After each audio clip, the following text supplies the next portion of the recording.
Hello my dear students, welcome back. And now in this session I am going to continue with the remaining process of translation. In my last session I completed activation of amino acid. Now in this session I am going to discuss about the initiation process, that is chain initiation, elongation and termination. These we are going to do in detail. So first I'm going to start with what is chain initiation. Initiation means starting of the process of translation. So how does it start? So what are the requirements? First I'm going to list down what are the requirements for chain initiation. Requirements for chain initiation. Prokaryotes, if we take 30S subunit is required, 50S subunit is required, GTP is required, magnesium, and then charged tRNA, mRNA is required, and initiation factors like IF1, IF2, IF3. These initiation factors are required for prokaryotes. Remember, in eukaryotes, the subunits will change. It will be 40S and 60S. Similar initiation factors are 3 in case of prokaryotes, and so these 3 initiation factors are required. Whereas in case of eukaryotes, there are 9 initiation factors required, 9 initiation factors. These 9 initiation factors are given as IF1, IF2, IF3, IF4. IF4 is of 5 types: A, B, C, D and E.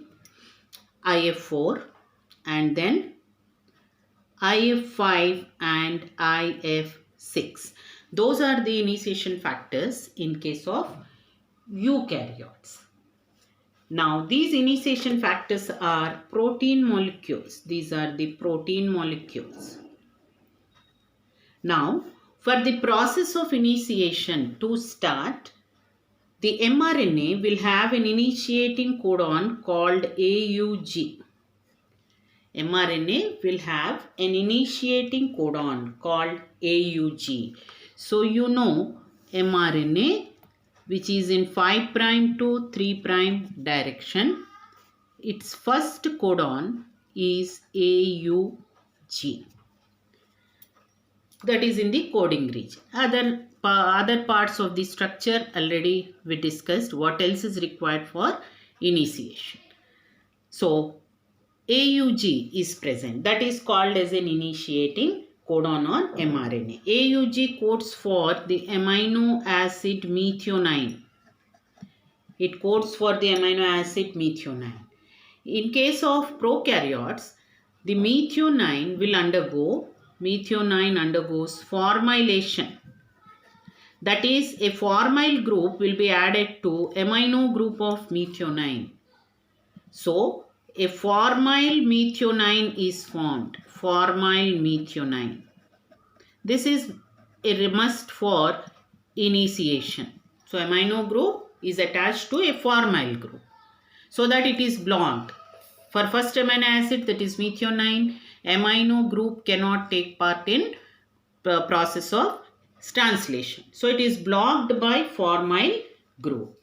So it forms a formyl methionine.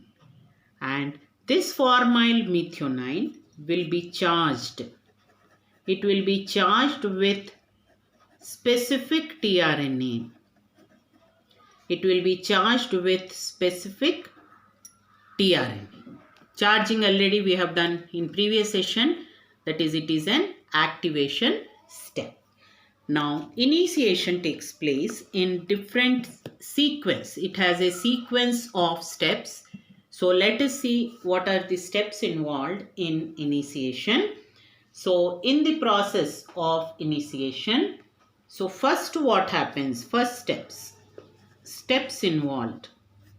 So first step is 30S subunit combines with initiation factor 3 to form a complex. This forms a complex. Now, this 30S plus IF3 complex now will combine with IF1, that is initiation factor 1. Now, this has formed another complex.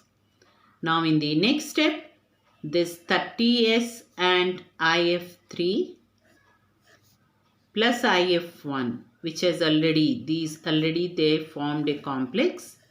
This combines with the another complex, which is formed by IF2 and GTP. So these two together will combine with 30S. That means the 30S subunit will get modified by combining with the 3 initiating factors and a molecule of GTP. Now, in the next step, this 30S subunit, which is already forming a complex with these factors and GTP, now it gets attached to mRNA. It gets attached to mRNA. So now how it gets attached to mRNA? In case of prokaryotes, already this point we discussed. In case of prokaryotes, mRNA has a sequence which is called as SD sequence, Shine-Dalgarno sequence. mRNA has a sequence called Shine-Dalgarno sequence. So, this is we'll come back to this diagram. This is a AUG sequence. Just before that, there will be an SD sequence, Shine-Dalgarno sequence, which is of about 7 to 8 bases. Shine-Dalgarno sequence consists of 7 to 8 bases, and SD sequence and AUG also are separated by few bases, about 4 to 12 bases. So, this Shine-Dalgarno sequence will identify its complementary sequence present in the 30S subunit. So, the complementary to Shine-Dalgarno SD sequence, it is called as ASD, anti-Shine-Dalgarno sequence. This anti-Shine-Dalgarno sequence is found on 30S. So, that's how the mRNA and 30S can identify each other, and now the 30S subunit will come and get attached to mRNA. So this I am going to show diagrammatically in the next diagram. So here 5 prime 3 prime and the first sequence AUG. Now the smaller subunit, that is 30S, gets attached to this, and mRNA and AUG, the smaller subunit, they identify each other with the help of SD and ASD sequence. The same identification is done in case of eukaryotes. The cap, which is present towards 5 prime end, and it consists of 7-methyl-guanosine triphosphate. The cap consists of 7-methyl-guanosine triphosphate. This identifies the smaller subunit. Because smaller subunit, what is smaller subunit? It consists of 18S rRNA. Smaller subunit has 18S rRNA. This 18S rRNA will have a complementary sequence to that of 7-methyl-guanosine triphosphate, and thus it can identify. This is done in case of eukaryotes. Now once the 30S subunit and mRNA, they identify each other, now 30S subunit will get attached to the mRNA. Now in the next step, we find the formyl methionine. The fourth step we have done this. So in the next step, fifth step, the formyl methionine which is already formylated and attached to tRNA, formyl methionine tRNA. Now it will come in contact with this 30S and mRNA complex. 30S and mRNA complex. That means the charged tRNA will bring first amino acid, that is methionine, to this site. Methionine to this site with the help of its tRNA. So this, let us show it diagrammatically. So this is AUG.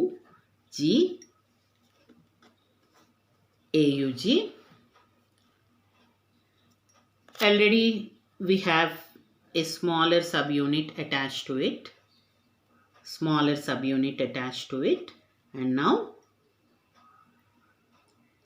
a tRNA carrying the first amino acid, that is methionine, will come to this site. So it forms formyl methionine tRNA plus 30S mRNA complex. Now in the next step we find the larger subunit.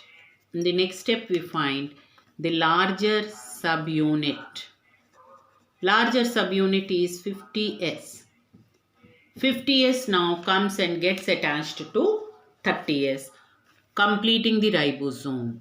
So 50S now gets attached to 30S and forms complete ribosome, that is forms 70S ribosome. Now diagram once again we will follow. So here the larger subunit also will get attached. And this, now how do we write? So here we have written formyl methionine tRNA attached to 30S plus mRNA. Now this gets attached to 50S. Now what is the result? It forms formyl methionine tRNA plus we get complete ribosome, that is 70S and mRNA. Now this is called as initiation complex.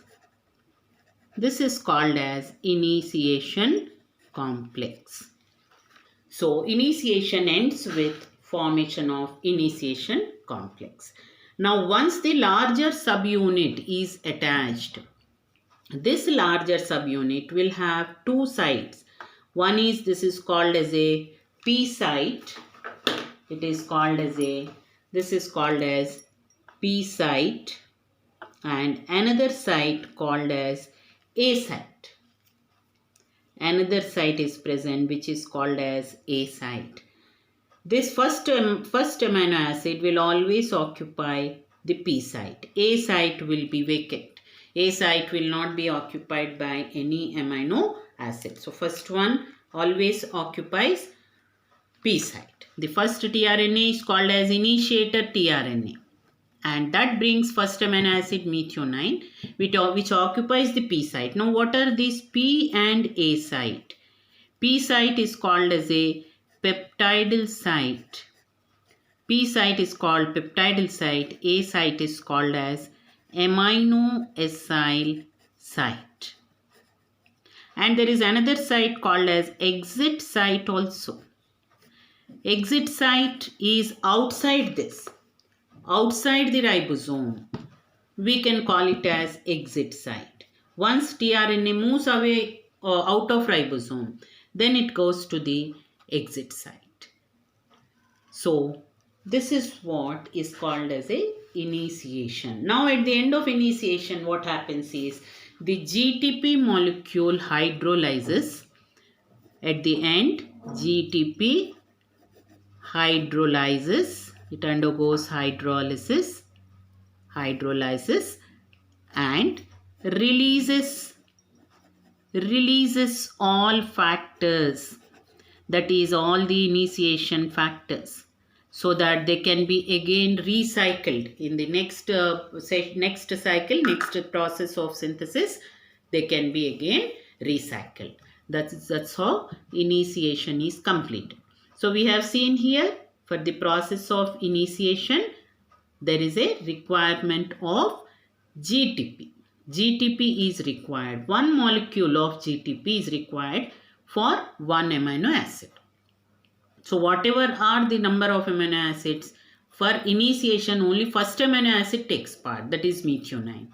Remaining all the other amino acid take part in the next step, that is called as elongation.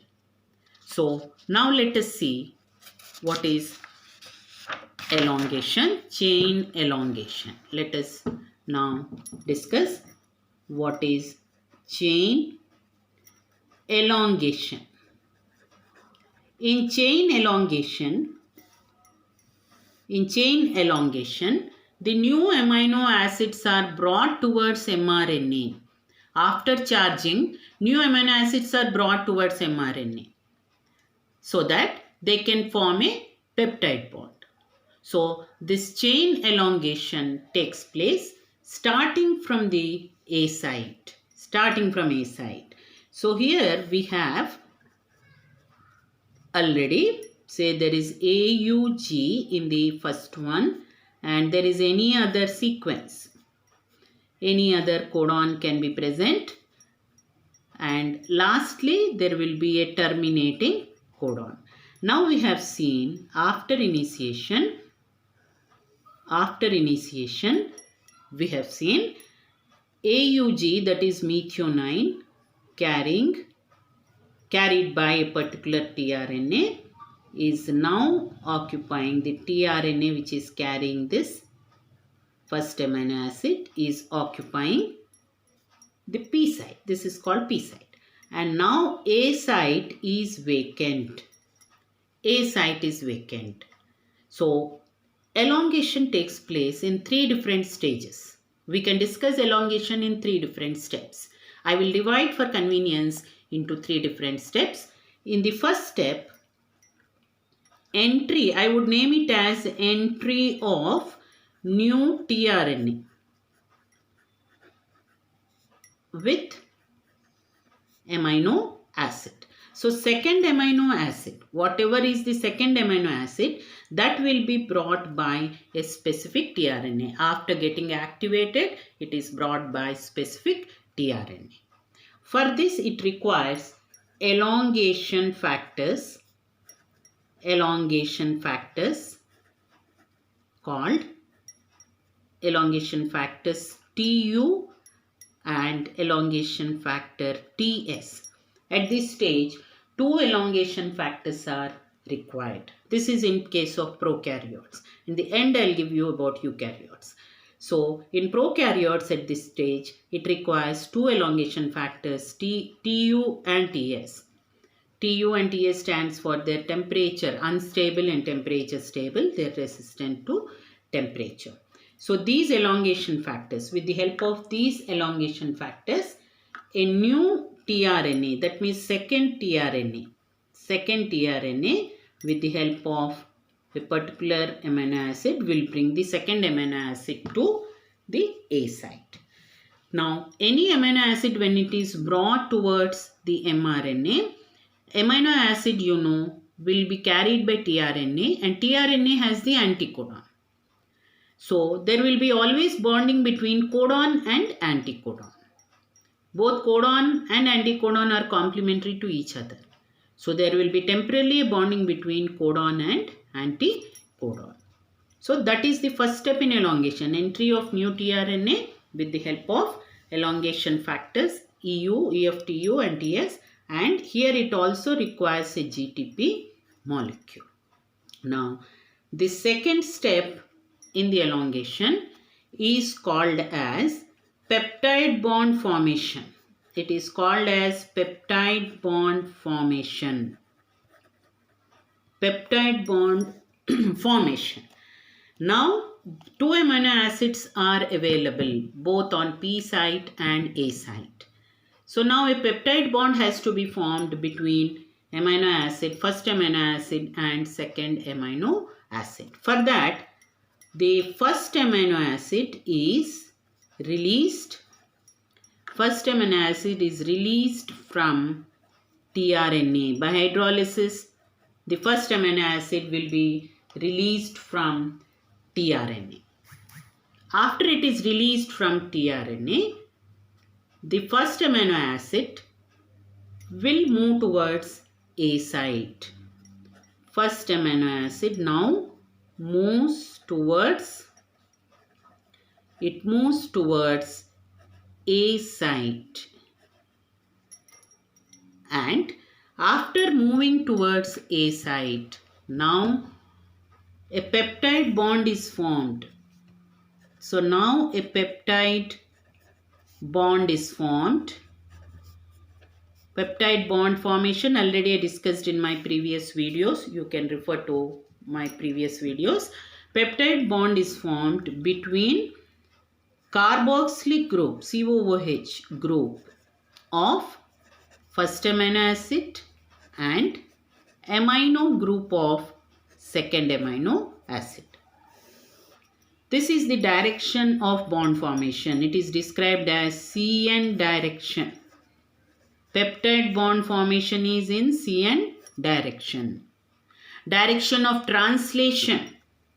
This direction is for peptide bond formation. Peptide bond formation. This is the direction. But direction of, suppose, translation we take. Direction of translation. So in direction of translation, we have to give as NC, because amino group is left free. That is called amino terminal. Amino terminal. In the end, carboxy terminal. Carboxylic group will be left free for the last one. So it is called NC direction. This is for direction of translation. This is for peptide bond formation. So these two directions very clearly you have to understand. Okay, now after peptide bond formation, what is required? For peptide bond formation, the enzyme which helps in peptide bond formation, it is called as a peptidyl transferase enzyme. The bond formation I described that it is bond is formed between C and N due to loss of one water molecule. And the enzyme also is required, that is called peptidyl transferase enzyme. This enzyme is a part of larger subunit which consists of, larger subunit in prokaryotes is made up of 23S rRNA.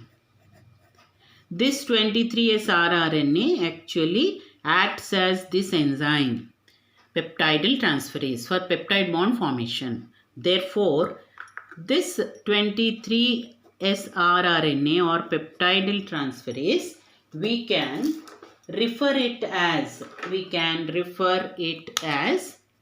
we can call it as ribozyme. You know the term ribozyme. Ribozyme is where nucleic acid is functioning as the enzyme, but not the protein. So nucleic acid here functions as the enzyme. So peptidyl transferase, which is present in larger subunit, that functions as the enzyme. And peptide bond is formed. This is the second step. Now let us go to the third one. Third step is called as a translocation. Third step is called as translocation step.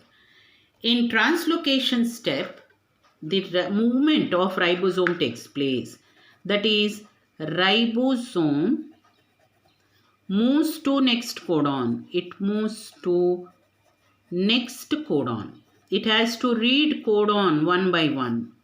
So ribosome moves to next codon. That process is called translocation. And for translocation, the enzyme involved is called translocase enzyme. Translocase enzyme. Here also elongation factor required, which is called G, elongation factor, and GTP, energy molecule GTP also is required. Translocation takes place, direction of translocation is from 5' to 3' direction.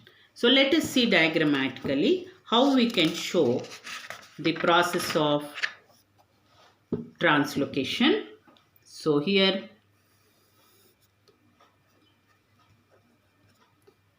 already there is one codon AUG, another codon, any other codon, and the ribosome. So ribosome here on P site and on A site. So now on A site we have peptide bond formation between amino acid 1 and amino acid 2. Between amino acid 1 and 2. This tRNA present here, which is separated from amino acid 1, will now move to the exit site, which is present outside the ribosome. It moves to the exit site. And now next what happens? This ribosome, now that both the amino acids are joined, first and second, now the ribosome has to move to the third codon. It has to move to third codon. So when it moves to third codon, see, first codon will be away. So here there will be AUG, which is coming out. This is second codon and third codon. The second and third now are occupied by the ribosome, and now this becomes the P site. This becomes the A site. So now on P site, it is carrying the amino acid, that is here there is second amino acid joined to first. P site there is a, now comes the second amino acid because it is moving from A site to P site. Now the A site remains vacant. Now the same process will repeat. The third amino acid will come. So what are those three steps here once again which are going to repeat? I'll write down once again. First is entry of new amino acid. Second step is peptide bond formation. Peptide bond formation. Here peptide bond is formed between second amino acid and the third amino acid.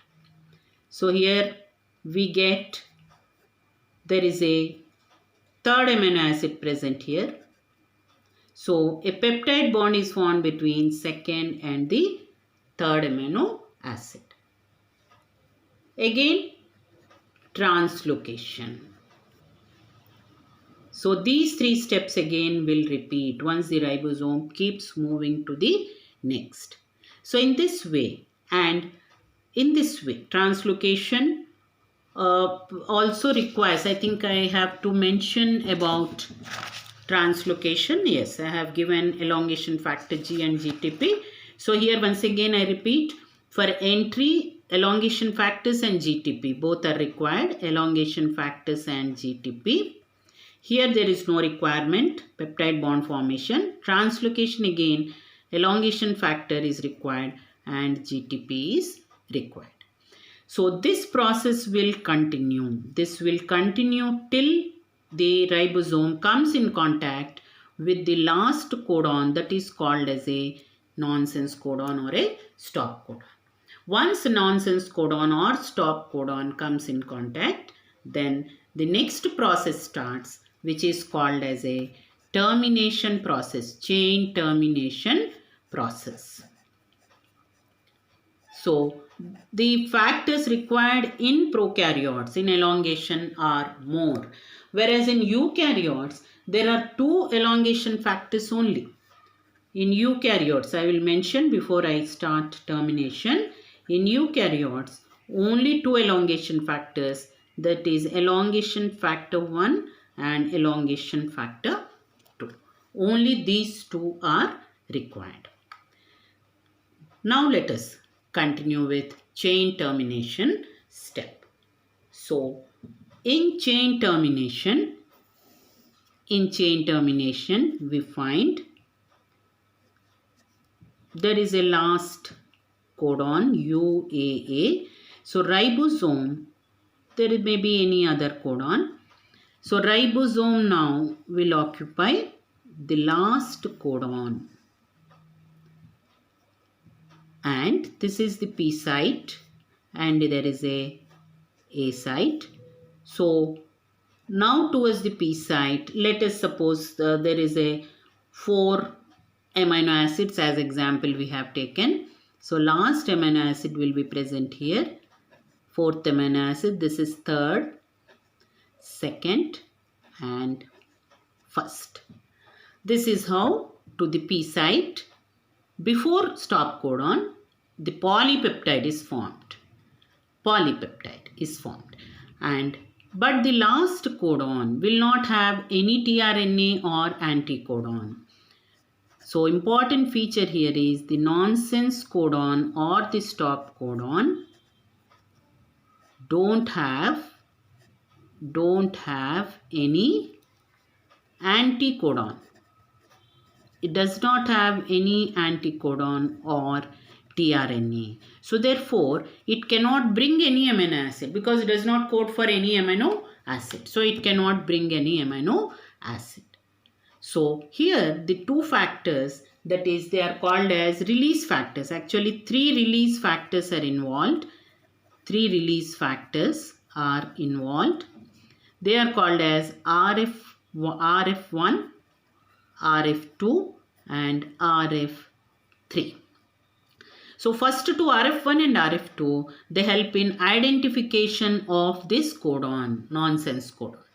The last one, RF3, forms a complex at this site with a site. So RF1, RF2 will identify stop codon. RF1, RF2 will identify the stop codon. And RF3 will block a site completely. It will block the A site completely.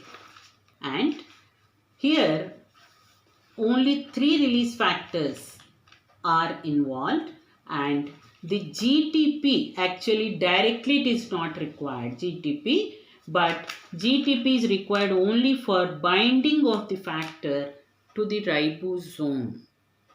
That means the last factor which blocks the site, RF3. RF3 requires GTP for blocking the site. Otherwise, normally here there is no requirement of GTP. So suppose a question, you have to answer a question based on this. We can consider that no GTP required in termination step.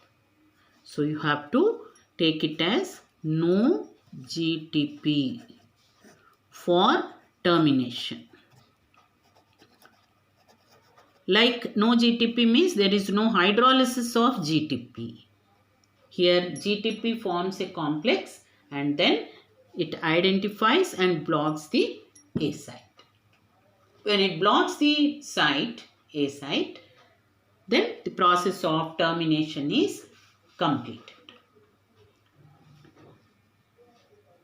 So with this, we complete the process of termination and polypeptide synthesis.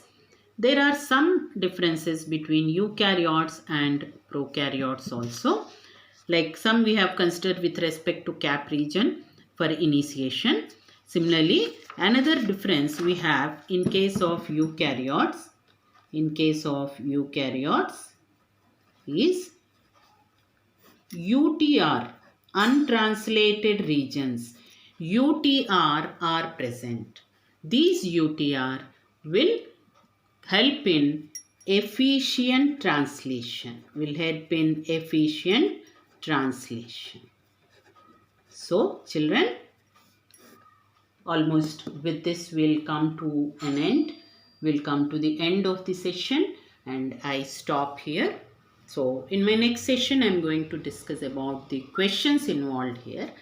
So thank you very much for listening. Have a good day. Please do subscribe my channel.